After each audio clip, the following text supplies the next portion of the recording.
হ্যাঁ, তো দিনটা ছিল খুবই অন্যরকম। আমার মায়ের ছুটি ছিল, তো ভাবলাম চলো মা আর আমি দুজনে মিলে একটু ঘুরে আসি।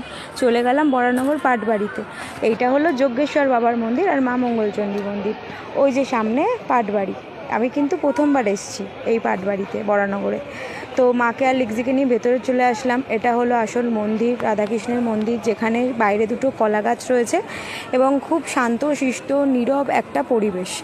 ভেতরে লোকজন একদম নিস্তব্ধে প্রবেশ করছিল এবং এখানে ওপরে দেওয়ালে বেশ কিছু পৌরাণিক কথা, ঠাকুর দেবতাদের কাহিনী লেখা ছিল।